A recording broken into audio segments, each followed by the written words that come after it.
Hi guys, Nintendo 13, and I'm coming at you today with a tag response video.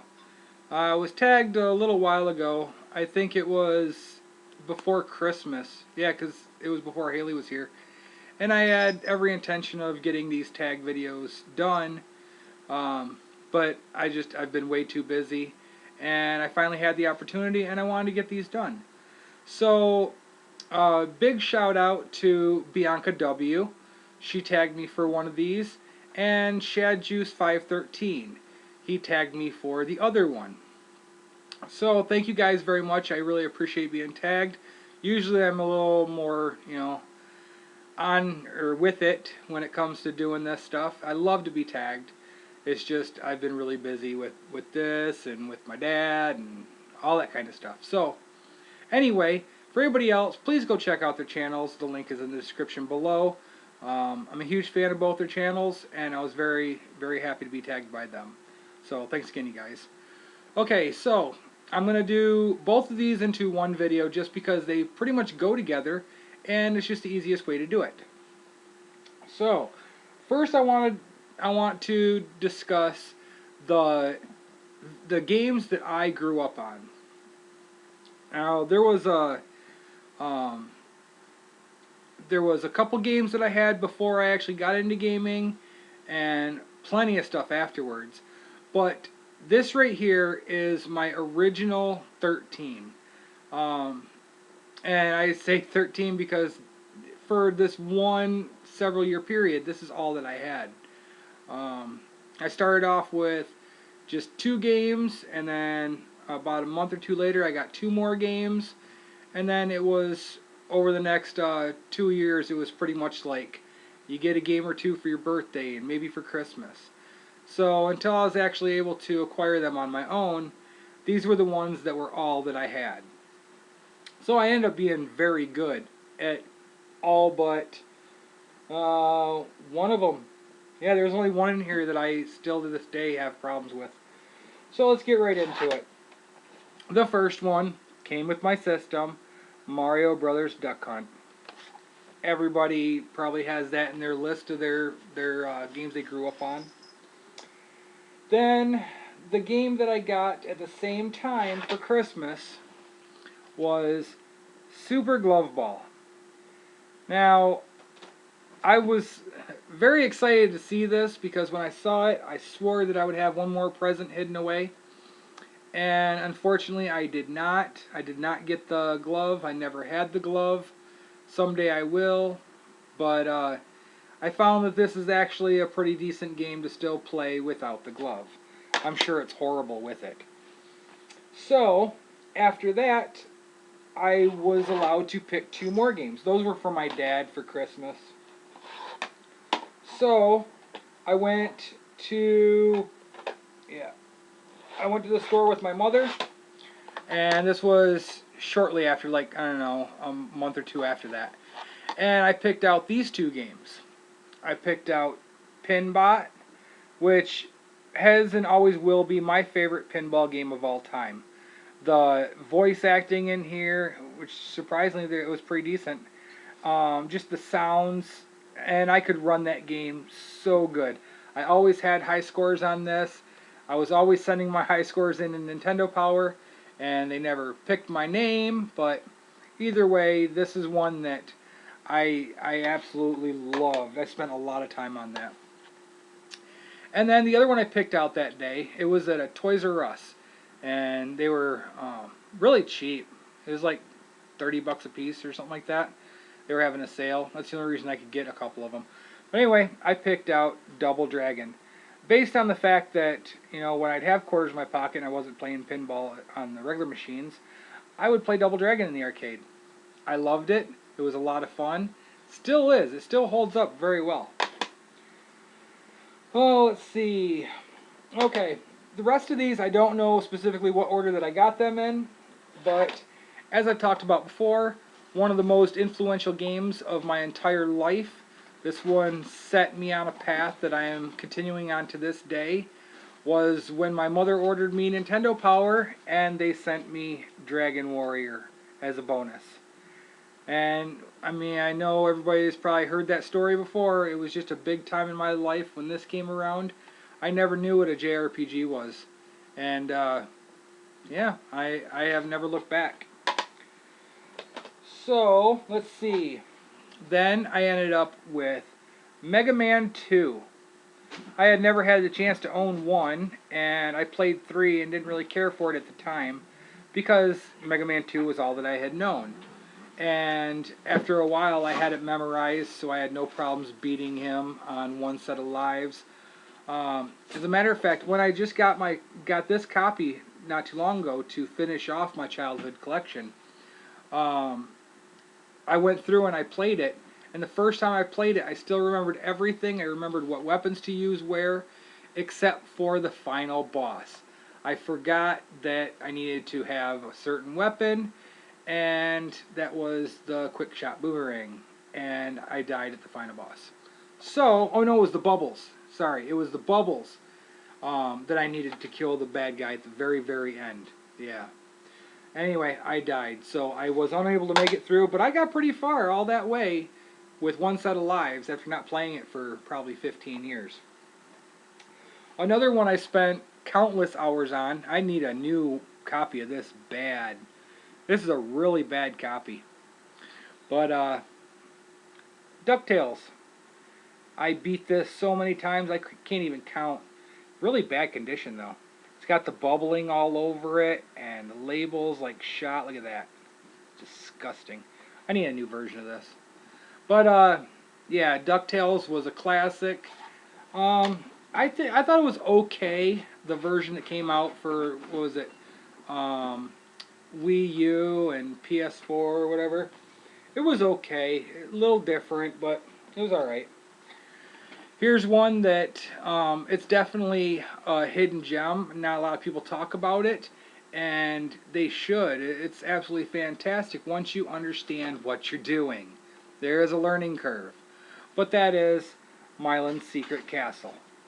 Hudson Soft made some of the best games in this era, and then they just seem to have disappeared. I don't know if they were bought out by somebody, but you really don't hear much about the Hudson B anymore. But at this time, they were a huge company. But I spent a lot of time on there. I've never beaten it. I don't think I've made it past the 3rd level. It's one of those things where it's really hard. Okay. Then I had Excitebike. I don't understand what the allure to this game is. I made some courses. I mean, it was really nice to be able, one of the first games that you could make your own course. But I didn't spend a lot of time doing that. I just played the game, and I played it a lot. I mean, when you only have so many games, and you don't have the opportunity to rent any or to borrow any, yeah, you spend a lot of time playing the same game over and over and get pretty good at them. Now this one, I've talked about before. This was actually the last of these 13 that I owned. Kind of weird that I know that, but shortly after I got it, it disappeared. It wasn't allowed to be played by me because my mom and stepfather took it over. And that was Bomberman. Bomberman became the only thing on the gaming TV for over a year. It ruined my Nintendo. Whatever. It got them in Nintendo Power, so congratulations to them. But that is a fantastic version. Then we got the original Adventure Island. Master Higgins. He was so cool. I don't know why skateboards and axes are in eggs or who laid them, but it was still a fun game nonetheless. I knew where all the secrets were. I had no problems, beating this game. This was a fun one. I didn't really spend much time on number 2 at all. I think I rented it once. But now that I have it, I played number 3. I rented that a few times. That's the one with the dinosaurs. That was cool. But this one was definitely a classic. So I got 2 games left. One of them I was never able to beat, and it's another Hudson Soft game, just like Adventure Island. But this was so much fun. Another one you don't hear much about. Adventures of Dino Riki. Now, it is a great platformer. It's kind of a vertical top-down shooter, pretty much. But you're this little kid running around shooting the dinosaurs and the plants and stuff, and you progressively get better weapons as long as you don't get hit. And eventually, the top weapon, you're this giant muscle-bound guy that's throwing other muscle-bound guys at people. Pretty cool. I like the boomerang the best. But that was a lot of fun. I actually want to go jump back onto that and play that some more. And the final one that I'm going to show, it seemed like something that was right up my alley. I remember getting this shortly after I got Dragon Warrior, and I thought that this would be something really cool. And I did not get it with the manual. I actually had gotten it used. And come to find out that this is almost unplayable if you don't have the manual, because you need to know who the characters are and what they do. And without that, there's no explanation in the game, and it's a lot of trial and error and a lot of bullshit. And that would be Legacy of the Wizard. It seems to be such a fantastic game, but it's just unplayable if you don't know what the characters do. I know, we have the internet now. Who needs a manual? I do. I do. I love manuals. So, one day when I get off my butt and finally come across the manual for it, I will sit down and actually play it. I spent a lot of time playing that as a kid, though, and I couldn't get anywhere. Oh well. So, that being said, those were the games that I grew up with. I was pretty much... I missed out on the Super Nintendo because why do you need that? You have a Nintendo. And then I was working by the time PlayStation and 64 came out, so you know, I didn't really grow up with that stuff. It was afterwards. But anyway, now I'm going to move on. Outside of those ones, I'm not including those. I had originally planned to, but I figured, no, I'm going to make it a little different. These would be definitely 5 essential NES games, in my opinion. I think that everybody should own these 5 games, and they should just get more notice than they do. They don't really get talked about too much. But I'm very happy to have these in my collection, and you know, I hope you do too. First one would be Pinball Quest. Now this was very interesting because it took pinball and gave it RPG elements to where you have multiple screens that you shoot your ball up in the next screen. It scrolls up, and so do your flippers. And you go up there and you might have to battle enemies and hit them with your ball to kill them and collect a key and go to the next level. And then you could buy power-ups, be it, you know, an extra ball or, you know, extra plungers on your side or whatever so that you don't lose your ball. But this was a lot of fun. I haven't made it, you know, too far in the game, but it is definitely fun to sit down for 20 minutes or so at a time and try to run as far as you can on the limited balls they give you. Now this is another one that it's all bubbled and I gotta get another copy someday. I hate that. Oh well, at least I own it. This one you don't really hear too much of. It's a fantastic RPG. I don't know why it's not more mainstream. But that would be Star Tropics. And this one, it was more like Adventures of Link style game. And you just go around the world and you attack the enemies and try to find your father, a lost scientist. But it was really cool. I've actually made it most of the way through this game, and I've got number 2, Zoda's Revenge. I haven't played that one yet, but this is a really good role-playing game. The next one that I have picked is definitely one that really seems to be pretty obscure, but it shouldn't be. That is Thunder and Lightning.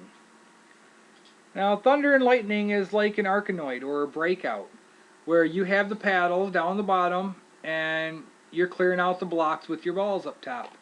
And they have all the same power-ups like Arkanoid does, But they have enemies that you gotta hit and take out, and other things that punish you in weird ways. And it's not really an easy game, but it is a lot of fun. The next one. This is one that I had when I was a teenager. And this is another one that ended up being one of my mother's favorite games. I'm still actively looking for number 2 and number 3. But this one right here, the original, is so wonderful. And that is The Adventures of Lolo.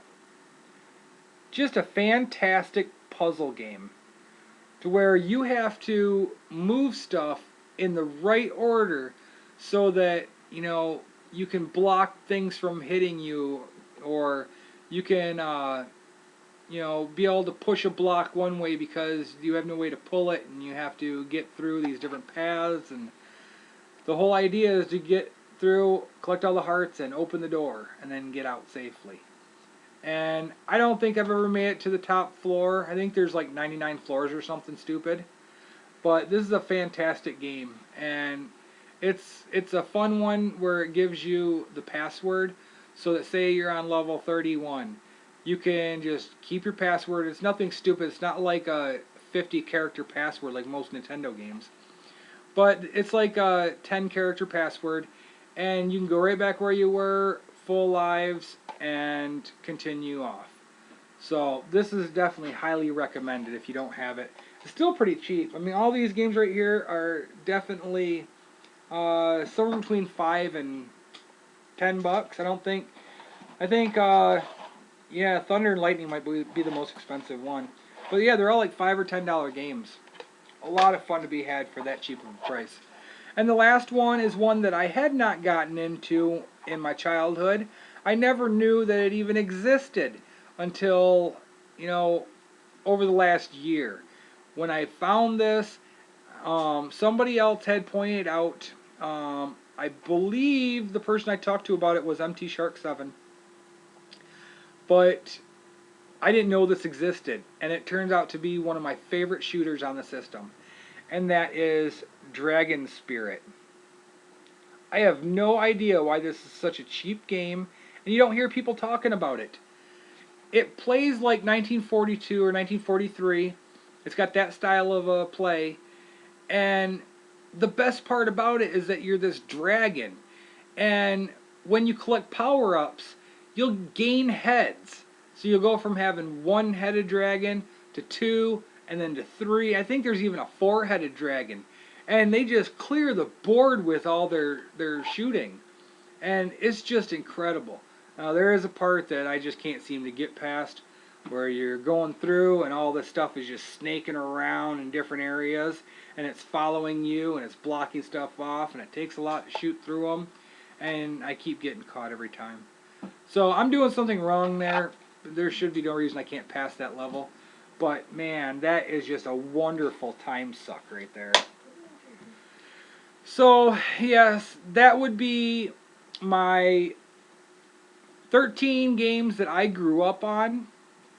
And also what I would consider my top 5 essential NES games. I believe those are must-haves for anybody who has a Nintendo and actively plays it. And if you haven't played them, go get them. They are a lot of fun. So, hopefully you like this. It took me long enough to do it. And once again, I want to thank Bianca W and shadjuice513. I really appreciate the tag, you guys. And I hope you enjoyed my response. And I will see you again really soon. Probably sometime later on in the week. I'm going to have my next pickup video coming. I already got stuff sitting here for it.